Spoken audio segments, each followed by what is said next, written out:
तर सगळ्यांना जय भीम. आज आहे 1 मे आणि दुसरं म्हणजे आज आहे बुद्ध पौर्णिमा. त्याच्यामुळे सगळ्यांना जय भीम, नमो बुद्धाय. आणि 1 मेचा आज लागला पायलचा निकाल आणि पायलला नक्की किती टक्के पडले आपण पाहू. आमच्या यशचा पण निकाल लागला, पायलचा पण लागला आणि सार्थकचा पण लागलाय. तर हे पहा पायलचा निकाल आणि पायलला पडले 70%. 70% आणि 83 पॉइंट पडलेले, म्हणजे पायलला एकदम चांगले टक्के पडले. ती निकाल सकाळीच घेऊन आली, पण मी आवरत होते काम, तर म्हणलं आपण नंतर दाखवू. आणि यशचा पण निकाल लागलाय, पण यश आला का इकडं, मग यशचा निकाल पण दाखवू. आणि माझ्या भैयाचे चालू आहे पेपर, त्याच्यामुळे भैयाचा निकाल नंतर लागणार आहे. भैयाचा निकाल लागला का मग भैयाला टोले ते सगळे सोबतच.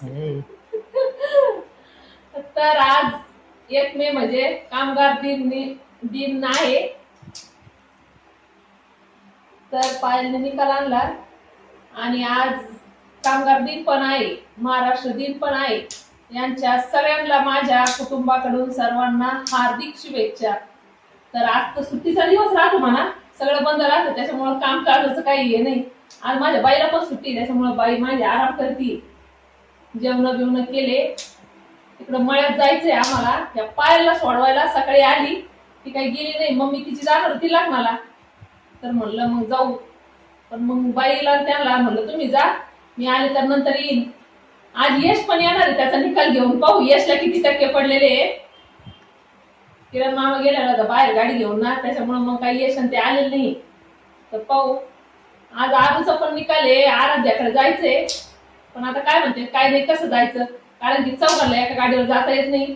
मग जर भैया गेला पुढे याला दोघीला घेऊन, मग मी नंतर मागून जाईल. तर पाहू काय होतंय काय नाही.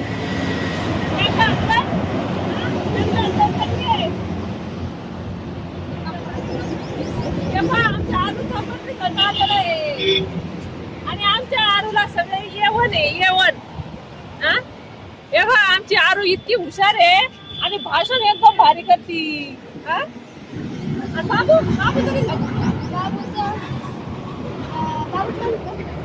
बाबूचा पण रिझल्ट लागलेला आहे, पण तो नव्हता इथं. हा का, दिला का? तो गेलेला आहे नगरला किरण मामाकडे. आमच्या आरूचा रिझल्ट किती एकदम मस्त मार्क पडलेले. अशी अजून 4थीला गेली आमची आरू. तर हे बा आता आम्ही आलो वस्तीवर आणि आरूचा रिझल्ट दाखवा. हे बा मॅडम दळत करून राहिली आणि दळण राशनच घेऊन चालली का, तिथं लाईट 17 वेळेस जाती. नाहीये लाईट, राहती पण जाती येते लाईट. आणि मग मध्ये दळण गुतल्यानंतर सगळं धान्यच राहतंय पिठामध्ये. मॅडम लग्नाला गेली होती आज मोठा दारा. तर पहा आमच्या आरूने नवीन ड्रेस घालून गेली होती आज रिझल्टला.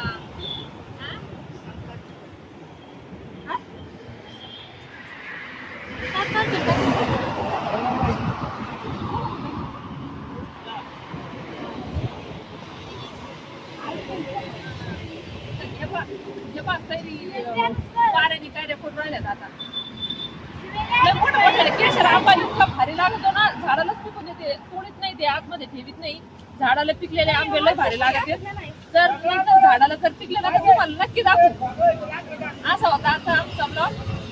तर कसा वाटला नक्की सांगा. भेटूया पुढच्या ब्लॉग मध्ये.